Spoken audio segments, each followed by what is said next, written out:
Okay, so you got your bones, you got your skeletal system and such.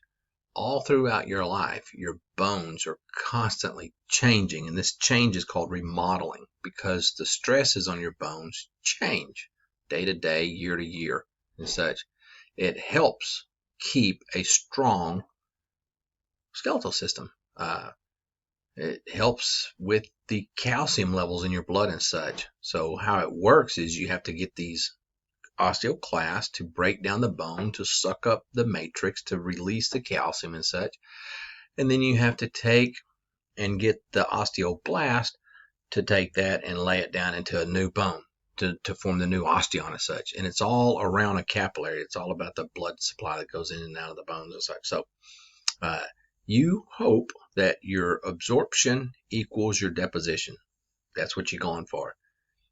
If that gets out of balance, then you have all kinds of problems. If your reabsorption is greater than your deposition, then you have the condition of osteoporosis. So it is the physical stresses placed on the bones that enable them to do this, which means you need to be physically active. You've got to be doing things. Weight-bearing exercises are the best exercises for your skeletal system.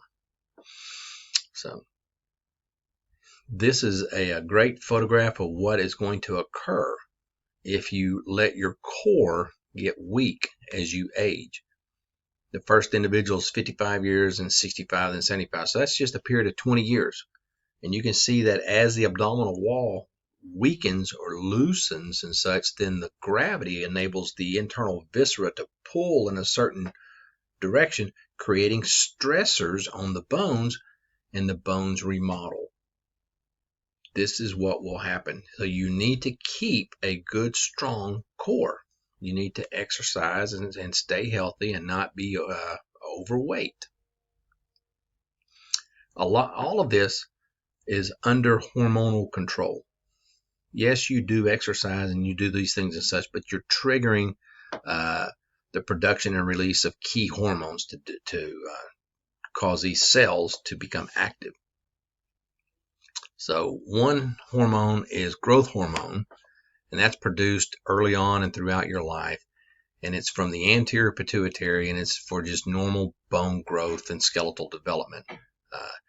If you don't produce enough, then you become what's known as a pituitary dwarf. If you produce too much, you become a pituitary giant. And so if it's everything's hunky-dory and you're going through life, and then later on in life it starts to produce too much, then you get a condition known as acromegaly. So, and you'll see that in the face becoming exaggerated, like growing more on one side than the other, or the hand bones growing and such.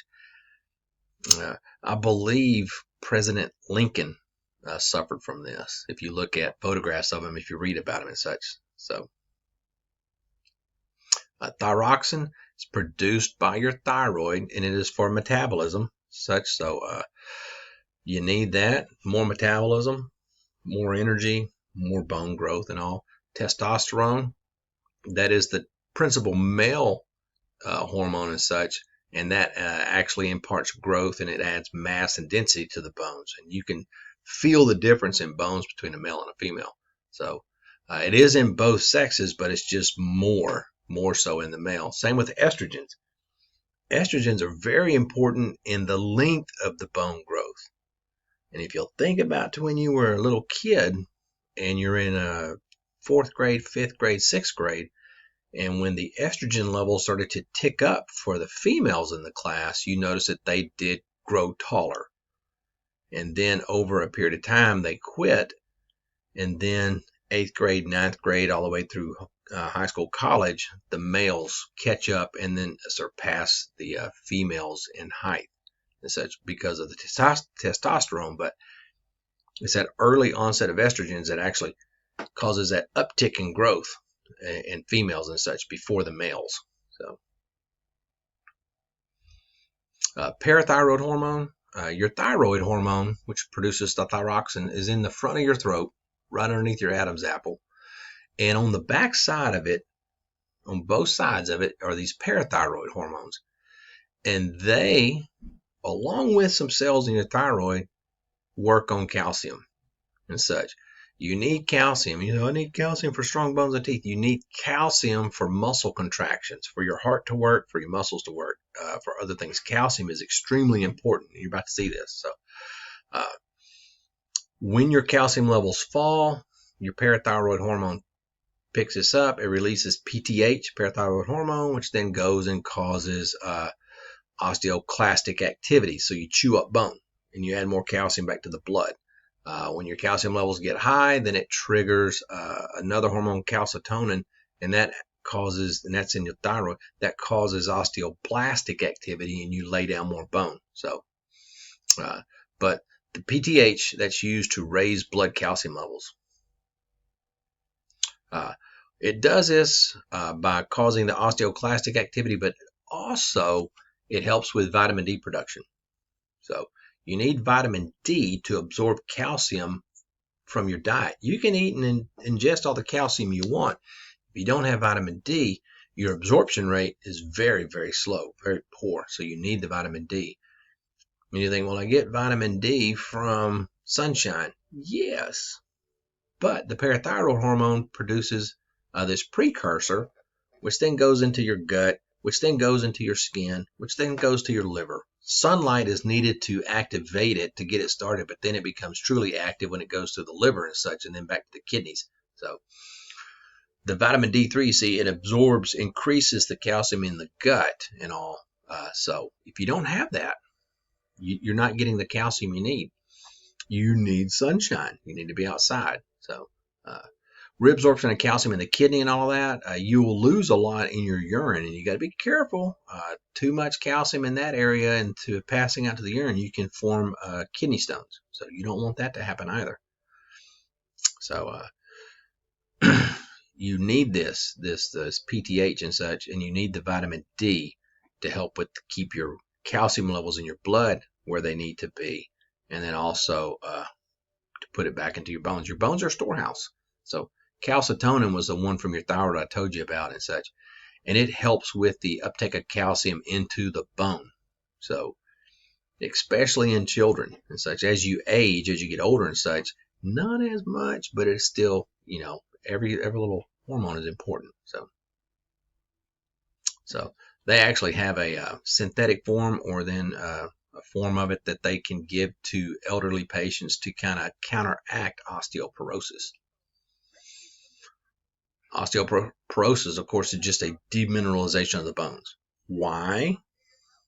Low dietary calcium. Why? Think the vitamin D, think the sunshine, think like that. So it could also be caused by a decrease in estrogen levels. They don't do hormone replacement therapy as much anymore because estrogen levels also, when you increase estrogen, you also can trigger cancers to grow and such too. So that third one is the one you need to think about. Reduced activity and exercising leads to osteoporosis. So you need to do weight-bearing exercises. You need to lift weights. You don't have to go out there and bench press your car, but you need to be doing exercises and such, and that adds a stimulus to the bone, which triggers bone depositing. It's called a piezoelectric effect. It's a little bitty electrical stimulus because the bone, when you start compressing and doing things, it acts like a crystal, if you will, and it creates a little electric current, and that stimulates the bone production. So you need to be doing exercise, walking, something. So they do give you calcium therapy and they do other hormone replacement and such, but it's the exercise that, and I just can't stress that enough. So other things that can happen, rickets, that's in children. That's a vitamin D deficiency. What I tell you about vitamin D? So that needs the calcium. You need the vitamin D to absorb the calcium to put into the bones.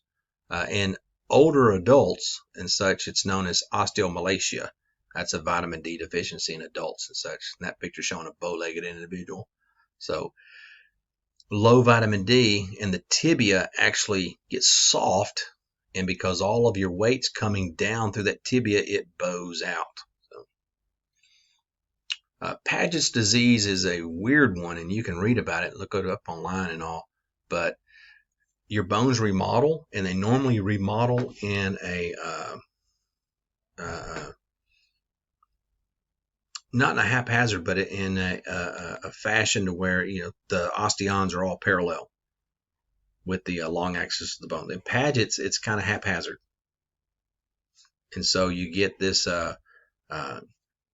just this shrinking. I don't know how to use the word shrinking and such, but it's just that the skeletal system, as you age and such, is not put back like it's supposed to be, and so you get Paget's disease. So um, it's just through the remodeling process.